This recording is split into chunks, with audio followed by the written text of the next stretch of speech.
Halo semuanya, Assalamualaikum warahmatullahi wabarakatuh. Di video kali ini saya akan bahas tentang data structures di R. Kita kenalan sama yang namanya eh, struktur data yang ada di R. Kenapa ini tuh penting kita pelajari dulu sebelum hands on atau praktek projectnya? Karena ini sangat fundamental untuk kita memahami bagaimana sih data itu bisa dibaca sama R. Karena dengan kita memahami bagaimana data itu dibaca sama R, nantinya kita bisa menciptakan proses olah data yang efektif, proses menciptakan visualisasi yang efektif, dan kita bisa ngerti, oh ternyata format data ini tuh bagusnya untuk olah data yang seperti apa, dan seterusnya. Secara umum di R itu ada dua tipe data structure berdasarkan pada jenis variabel pengisi data structure tersebut. Yang pertama adalah homogeneous dan yang kedua heterogeneous. Sesuai dengan namanya, homogen artinya dia seragam. Dalam satu data structure tersebut hanya boleh ada satu tipe variabel. Jadi kalau cuma integer ya integer aja semuanya. Kalau numerik semua, karakter semua. Homogeneous data structure ini terdiri dari atomic vector, matrix, dan array. Atomic vector itu hanya berisi satu dimensi ya. Satu dimensi artinya dia bentuknya memanjang tidak terhingga. Jadi semua data itu dijajarin satu-satu sampai panjang banget gitu ya. Kemudian kalau matriks itu dua dimensi, artinya dia ada baris dan kolom. Kalau array itu n dimension, jadi array itu bisa lebih dari dua dimensi gitu ya. Ibaratkan seperti kita punya bangun ruang atau Rubik. Nah, Rubik itu kan di dalamnya juga ada kubus-kubus kecilnya gitu ya. Nah, itulah yang namanya array. Jadi datanya dalam bentuk multidimensional. Nah, atomic vector sendiri itu sebenarnya adalah array dengan satu dimensi. Matrix adalah array dengan dua dimensi, seperti itu. Kalau heterogeneous atau heterogen, artinya dalam satu data structure itu boleh berisi beberapa jenis variabel. Nah, ini contohnya di R itu ada yang namanya list dan data frame. Kalau list itu dia satu dimensi, jadi dijajarin panjang, tapi dia nggak cuma satu jenis variabel. Jadi bisa ada huruf, ada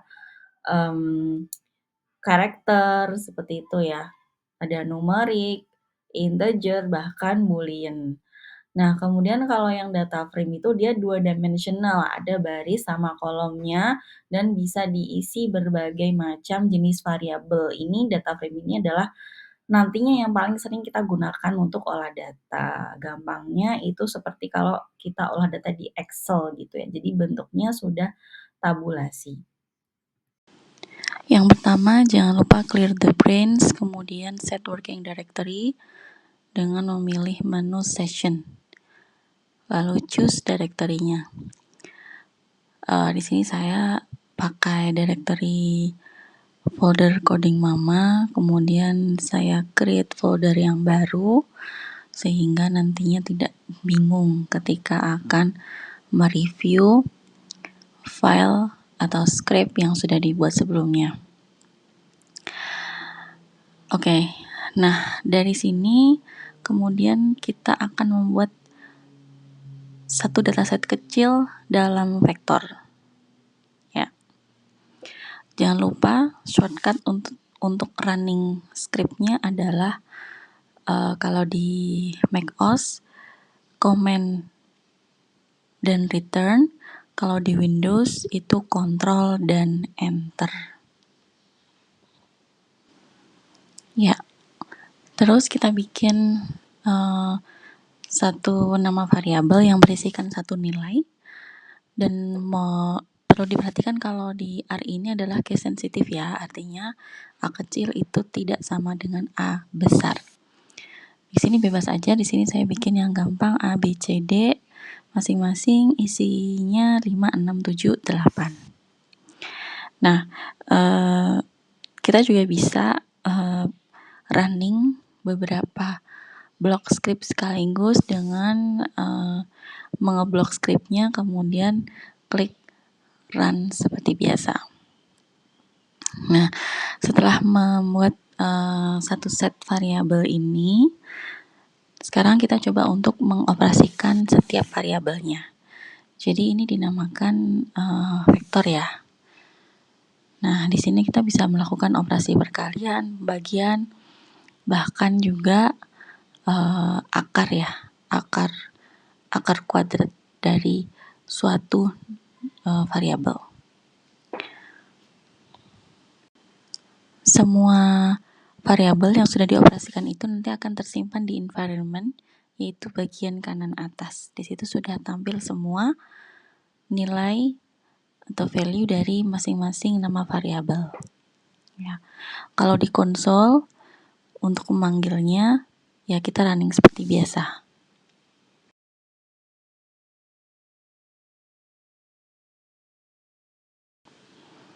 Nah, setelah berhasil membuat vektor yang berisi satu nilai variabel, sekarang kita coba membuat yang namanya atomic vector, yaitu satu vektor yang berisi beberapa nilai.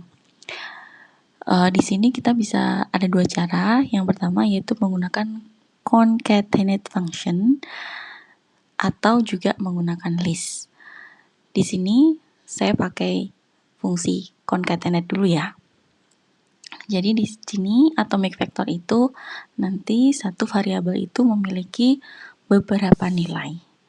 Dan nilai itu kalau di vektor harus tipenya sama. Artinya kalau numerik ya numerik semua, kalau string atau karakter ya karakter semua gitu. Jadi tidak bisa digabung antara numerik dengan karakter. Nah, ini berbeda dengan list yang nanti akan kita bahas. Oke, di sini saya bikin variabel length, width, dan height, panjang, lebar, dan tinggi yang berisikan masing-masing 3 nilai. Masing-masing variabel berisi 3 nilai. Cukup dengan menggunakan concatenate function atau dilambangkan dengan huruf C. Jadi sebelum menulis value-nya, tinggal dikasih huruf C di bagian depannya.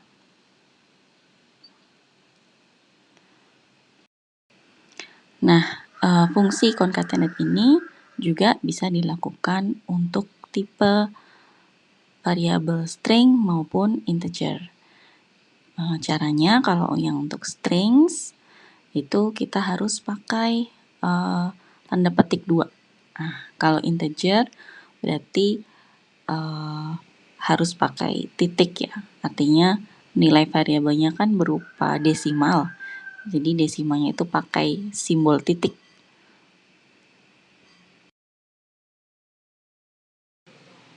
Di sini saya contohkan dimension itu yang berisi length, width, dan height. Dimension sendiri berarti variabel yang berisikan value-nya string. Sekarang kalau kita udah punya atomic vector ini, kita bisa langsung mengoperasikan statistical operation dengan lebih mudah. Jadi tinggal gunakan fungsi statistik kurung buka nama variabelnya. Jadi di sini contohnya ada sum, penjumlahan semua variabel yang ada di length, kemudian min berarti rata-rata, SD standard deviation, dan var itu variance.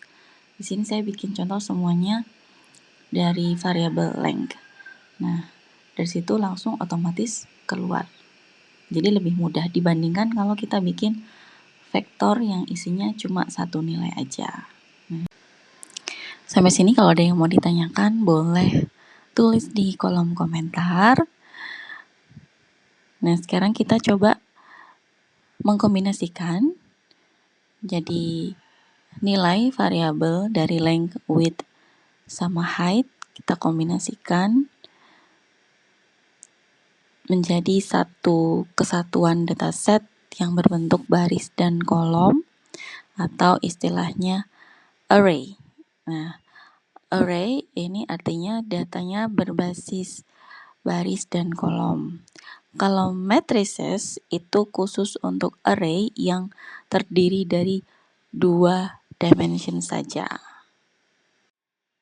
Oke, nah sekarang di sini saya bikin satu variabel lagi, satu nama variabel namanya box data yang berisi length, width, sama height. Jadi berisi variabel length, width, sama height.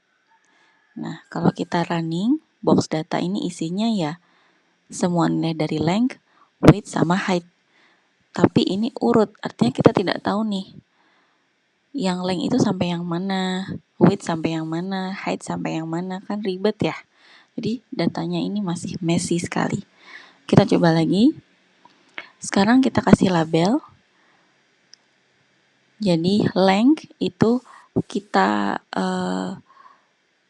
beri label 1, width itu kita beri label 2, dan height itu kita beri label 3. Tujuannya buat apa? Tujuannya biar nanti value yang kita masukkan itu tahu dia itu sebenarnya punyanya length, width, atau height gitu. Nah, di sini kita coba bikin labelnya atau ID istilahnya. ID di sini concatenate sesuai dengan length-nya, total value length-nya kan ada 3. Berarti kita tulis angka 1 sebanyak 3 kali, kemudian angka 2 sebanyak 3 kali juga, dan angka 3 sebanyak 3 kali. Nah, mungkin terus ada yang bertanya, waduh kalau misalkan length-nya ada 50, masa kita harus nulis angka 1 50 kali gitu? Nah, tenang. Jadi di R itu ada yang namanya replicate, function replicate. Jadi kita bisa meminta R untuk membuat replikasi angka sebanyak berapa yang kita inginkan menggunakan fungsi rep. Jadi sekarang kita revisi ID-nya itu menggunakan fungsi rep, concatenate angka 1, 2, 3, each artinya tiap angka akan direplikasi sebanyak 3 kali. Nah, sekarang kita lihat hasilnya apakah sama? Oke, sudah sama ya. Nah, kalau tadi itu kan kita replicate labelnya ya. Sekarang kita replicate nama variabelnya. Tadi di atas kita kan udah bikin dimension. Namanya adalah length, width, dan height. Dimension vektor yang berisi string. Nah, di sini kita bikin aja replicate dimension variabel yang udah kita bikin di atas, yang isinya hanya judul, yaitu length, width, dan height, dan kita replicate sebanyak 3 kali. Hasilnya seperti ini. Length, width, height. Ya. Nah, sekarang kita sambungkan nilai atau value dari length, width, dan height, kita sambungkan dengan judul atau nama variabelnya gitu. Caranya adalah menggunakan fungsi cbind. C-B-I-N-D.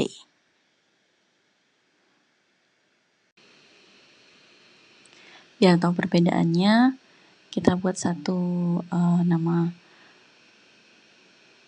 variabel baru, box data 2, itu cbind, yang terdiri dari length, width, dan height. Ya, kalau kita running box data hasilnya adalah sebagai berikut. Tada, jadi selesai. Seperti ini. Kalau teman-teman perhatikan dari praktek sebelumnya itu, kita menggunakan concatenate function untuk membentuk atomic vector. Contohnya di situ ada variabel length yang kita isi dengan nilai 4, 5, 6. Nah, itu juga sebenarnya bisa ditulis dengan fungsi list 4, 5, 6. Hasilnya juga sama. Lalu bedanya apa? Bedanya kalau di list itu dia bisa multiple. ya. Karena dia heterogeneous, jadi isinya nggak cuman bisa satu jenis variabel, tapi bisa bermacam-macam. Jadi bisa diisi dengan, eee, karakter, bisa diisi dengan integer, seperti yang dicontohkan di gambar. Kemudian perbedaan yang kedua adalah dia bisa nested atau multilist atau sering disebut sebagai recursive vectors. Jadi vektor yang berulang-ulang.